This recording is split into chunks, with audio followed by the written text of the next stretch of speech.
This is Danny Remix.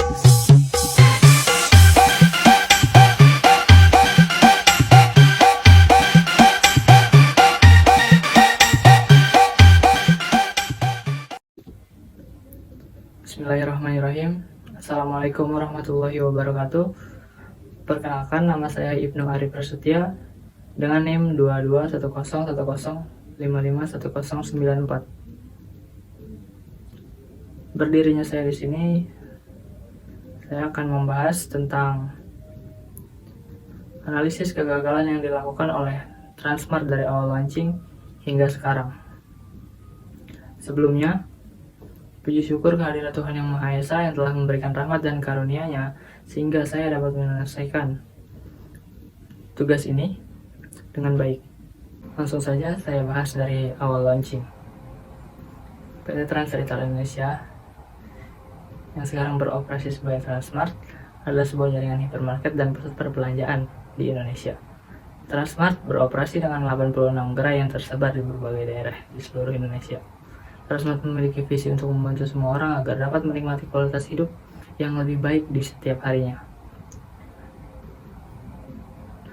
PT Trans Retail Indonesia hadir pada tahun 1996 dan resmi membuka gerai pertamanya di Cempaka Putih, Jakarta pada tahun 1998. Sebagai bagian dari perusahaan retail terbesar kedua di dunia, Carrefour selalu berusaha berkomitmen dalam memberikan pelayanan kelas dunia di bidang retail Indonesia hingga saat ini. Carrefour telah memiliki 84 gerai yang tersebar di 28 kota atau kabupaten di seluruh Nusantara, dengan lebih dari 40.000 produk yang ditawarkan pada tahun 2010.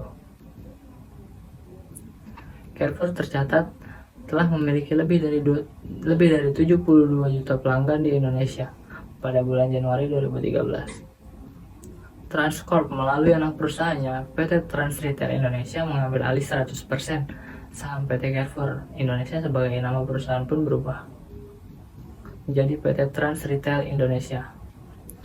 PT Trans Retail Indonesia berinovasi dalam memberikan standar pelayanan kelas dunia di industri retail Indonesia, yang mana Carrefour adalah pelopor yang memperkenalkan konsep hipermarket menyediakan alternatif belanja baru di Indonesia. Dari hasil penelitian, banyak penelitian dan pengamatan dari berbagai sudut pandang yang mengamati tentang perkembangan Transmart dari masa ke masa. Salah satunya oleh Benix. Benix mengatakan ada beberapa faktor yang menyebabkan Transmart itu kolaps. Salah satunya adalah gagal shifting,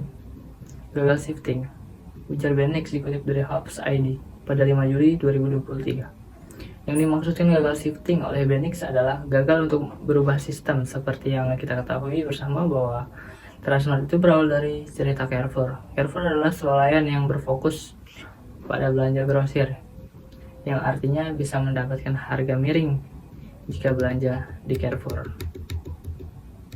Secara otomatis, mindset tersebut terbentuk dengan sendirinya dari masa ke masa. Jika Carrefour adalah tempat belanja murah dengan harga grosir dengan segudang promo bulanan. Kemudian, seiring berjalan waktu, Carrefour dibeli oleh Transmart dan merubah sistem yang selama ini berjalan. Transmart merubah shifting yang mana dari harga rendah menjadi harga mahal. Hal ini turut mengubah jangkauan pembelinya. Menurut Benix, Transmart lebih menjangkau ke arah menengah ke atas. Udah ada pergeseran yang beda, tadinya ke sana belanja barang murah, diskon dan jumlahnya besar. Sekarang berubah jadi barangnya mahal dan orang berpikir ulang, papar Benix. Gagal shifting ini terjadi karena mindset yang sudah tertanam kemudian berubah.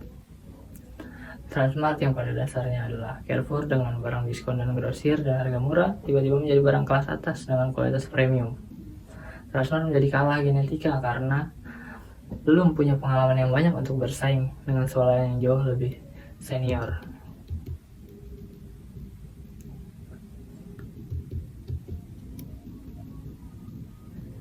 Karena pada dasarnya karyawan Transmart adalah karyawan Carrefour yang sasaran pasarnya adalah menengah ke bawah. Mereka tidak paham selera orang menengah atas itu seperti apa, tutur Benix. Saya akan jelaskan beberapa alasan Transmart berada di ambang kebangkrutan, yaitu gagal shifting seperti yang saya bahas tadi, Lalu konsep yang dianggap tidak jelas. Belanja di Transmart menurut Benix sekarang agak tidak nyaman. Karena begitu banyak sales obat, sales kartu kredit Bank Mega, masyarakat jadi bingung apakah itu Transmart, perusahaan yang menjual kebutuhan sehari-hari atau perbankan. Yang ketiga, diskon yang tidak benar-benar diskon.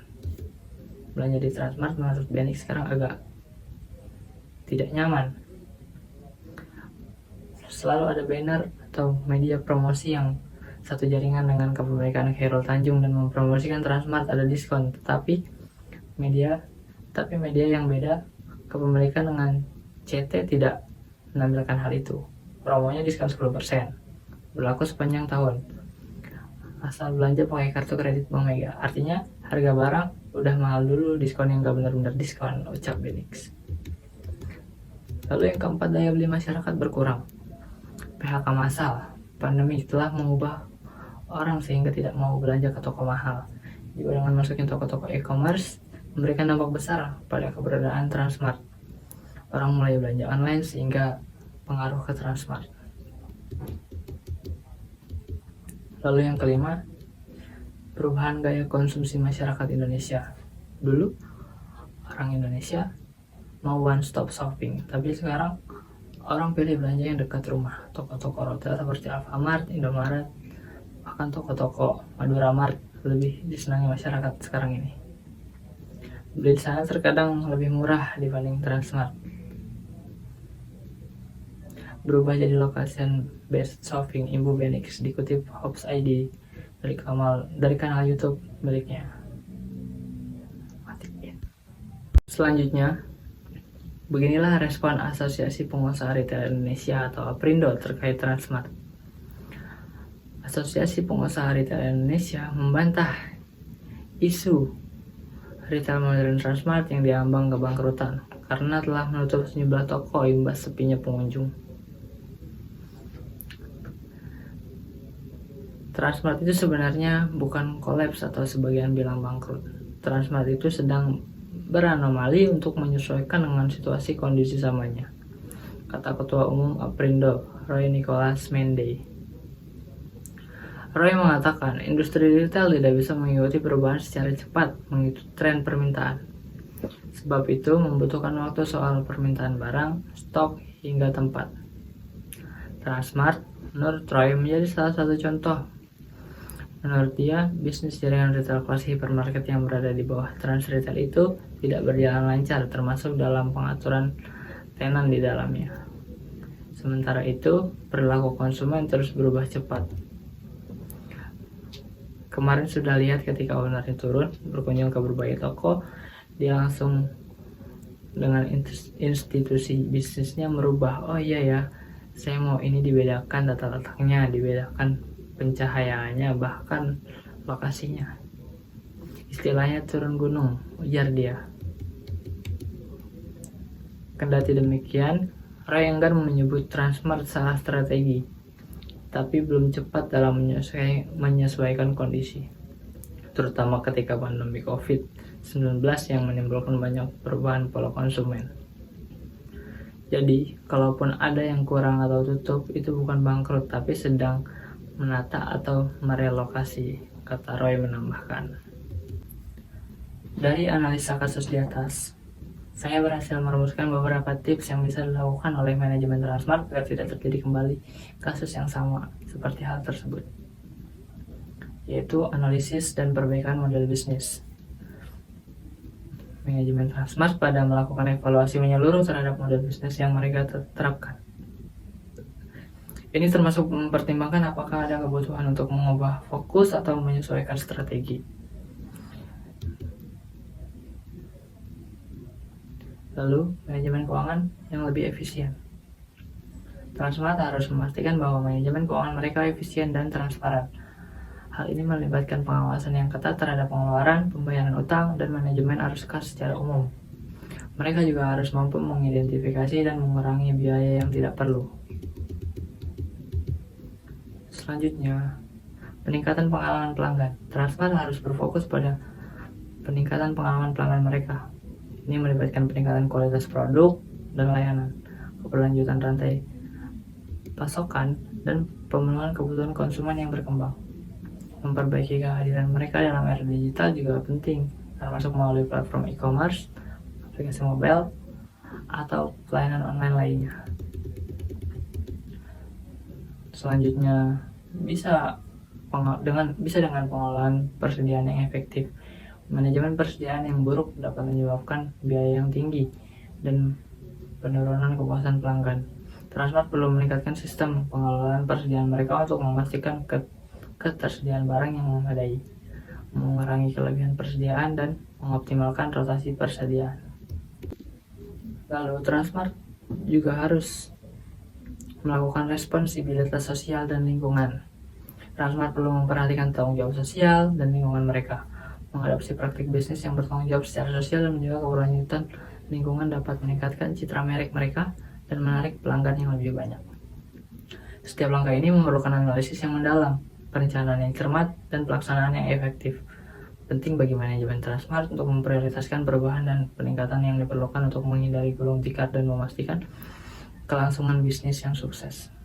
Kesimpulan dari video ini, dari pembahasan di atas, dapat ditarik kesimpulan bahwa Transmart perlu terus berkomunikasi dengan pelanggan dan investornya, serta melakukan perubahan pada praktik bisnisnya untuk meningkatkan kepuasan pelanggan.